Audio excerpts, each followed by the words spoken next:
Kembali lagi bersama Natal Investment di sini. Pada kesempatan kali ini, saya akan menganalisa laporan keuangan kuartal pertamanya dari emiten yang berhubungan dengan media, ya, yaitu Global Mediacom dengan ticker code-nya BMTR.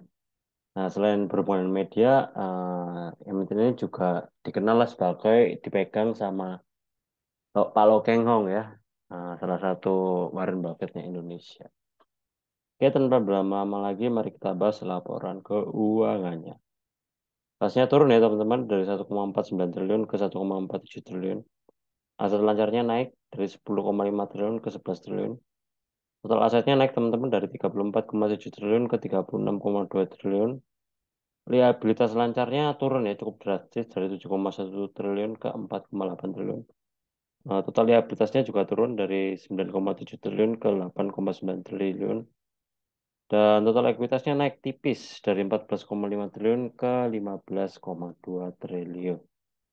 Nah, saya juga memprediksi lah berapa total ekuitas yang akan didapatkan BMTR di akhir tahun nanti, ya, menggunakan data peningkatan ekuitas dari kuartal pertama hingga kuartal 4 di tahun sebelumnya. Kalau kita lihat di sini di 2022 2%, 2021 9%, dan 2020 15%. Nah, di sini saya menggunakan angka yang hampir sama lah seperti tahun lalu. Karena kalau kita lihat di sini peningkatannya nggak konsisten, ya. Ya udah saya pakai 2%, menurut saya sudah cukup kecil sekali, ya. Yes, jadi ekuitasnya di sekitaran 15,53 triliun. Baik, kita ke income statement-nya.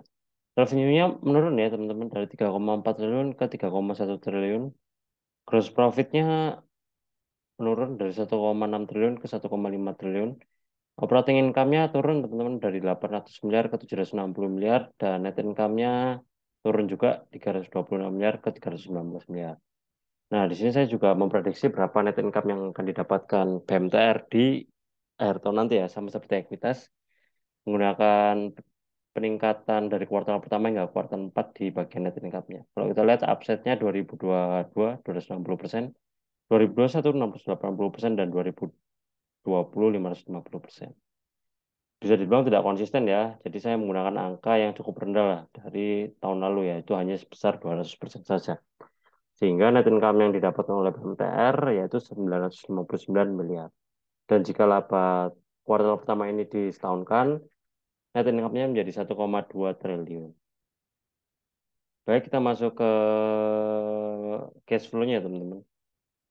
Pelanggannya 3,4 triliun turun 3,1 triliun. Operasinya turun juga 928 miliar ke 690 miliar.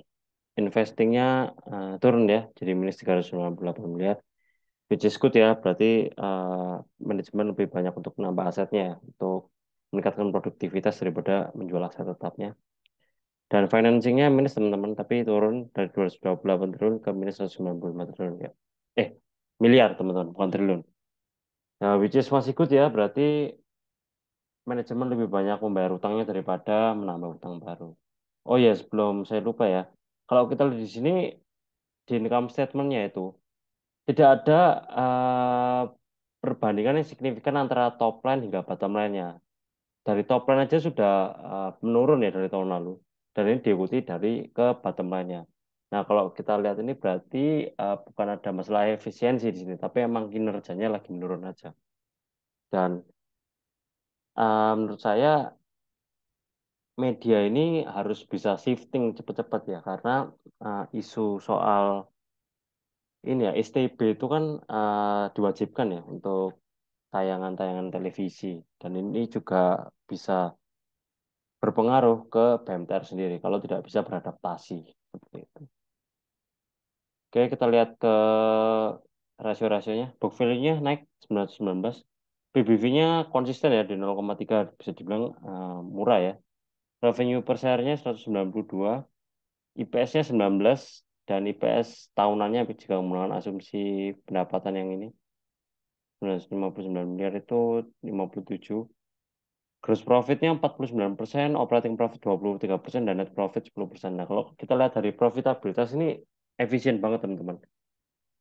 Tidak terlalu ada pengikisan yang cukup jauh lah, dan bisa dibilang efisien lah manajemen dalam mengelola keuangannya ya, atau mengelola pendapatannya di sini.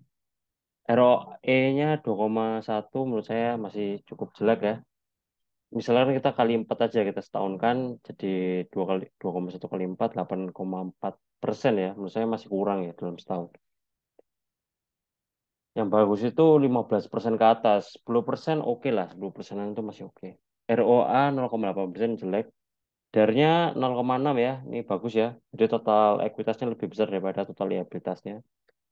Sehingga bisa dilunasi semua lah liabilitasnya dengan ekuitasnya. Jadi kemungkinan untuk pilot itu kecil sekali. Current ratio-nya tebal sekali teman-teman, 2,27.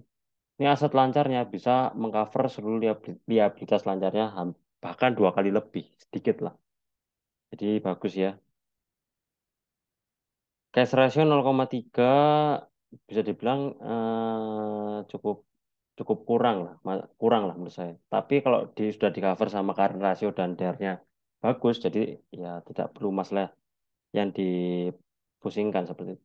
Ini kasnya 1,4 triliun dan liabilitas lancarnya 4,8 triliun ya. Nggak bisa tercover semua teman-teman. Oke, kita lihat PER-nya di kuartal pertama 14,3, PER tahunannya 4,8 jika menggunakan asumsi IPS 57 ini. Dan selama 4 tahun terakhir belum pernah membagikan dividen teman-teman. Oke. Kita masuk ke asumsi nilai wajarnya. Kita asumsikan growth-nya. Oh ya, kalau kita lihat di sini kalau dari bottom line-nya itu bagus teman-teman. CAGR 40%, CAGR 31%. Ini berarti efisiensi dari manajemen itu semakin bagus. Tapi kalau kita lihat dari top line-nya, itu cuma 3%. Artinya dari segi kinerja apa ya, kinerja pendapatan lah, bukan efisiensi ya. Kinerja memperoleh pendapatan ini bisa dibilang cukup stuck lah BMTR ini. Oke, jadi diperlukan inovasi lah, inovasi dari manajemen. Kita asumsikan growth-nya 3% lah ya, sama seperti top line-nya. IPS 57,8, IPS asumsinya jadi 59,6. Dipotong asumsi inflasi 6% dan IPS asumsinya jadi 56. Ditambah book value 919 dan harga wajarnya di 975. Terdapat margin of safety 68% di harga sekarang yang 308. Oh ya, di sini juga ada matriks baru ya teman-teman, yaitu adalah menghitung nilai wajar berdasarkan PBV rata-rata.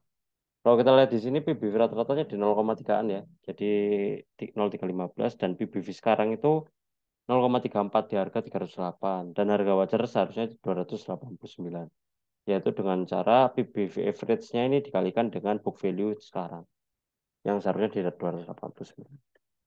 Kalau bisa dilihat di menggunakan PBV ya teman-teman. Asumsi PBV rata-rata harganya sudah dinilai wajarnya. Tetapi kalau misalnya diasumsikan oleh berdasarkan nilai bukunya lah, nilai sesungguhnya itu harusnya di 975 karena ada upside sebesar 68%. Nah, soalnya PBV-nya sendiri di 0,3 itu bisa dibilang cukup rendah lah. Ibaratkan naik ke 0,6 itu sudah beggar, teman-teman. Oke. Tapi apakah bisa berjalan bisa tercapai dalam setahun 2 tahun itu gak ada yang tahu teman. Ini saja PBV selama 3 tahun terakhir konsisten di 0,3-an teman. Jadi masih dibilang gak ada yang tahu lah kapan bisa sampai nilai wajarnya di 975. Tapi masih ada potensi karena PBV-nya itu masih kecil sekali. Oke, kalau kita lihat dari perusahaannya sendiri ya, ini TV-TV ya yang apa ya, yang familiar lah, RCTI, MNC, GTV, iNews. Nah, ini terus RCTI Plus gini-gini. IDX Channel aja punyanya BMTR ya. Baru tahu sih. MNC Shop, terus ada Aladdin. Nah, ini medianya ada MNC Vision, Playbox, Vision Plus. Ya, yang berhubungan dengan MNC ya, teman-teman dan anak-anak perusahaan. Bukan anak perusahaannya dan pertebaran bisnisnya lah. Ya, begitu saja lah analisa dari BMTR ini. Jika teman-teman ada kritik, saran, atau pendapat, tulis di comment section. Dan jika ada emiten yang teman-teman menarik, tulis saja di comment section kalau sempat saya akan bahas. Dan jangan lupa untuk like, comment, dan subscribe. Terima kasih.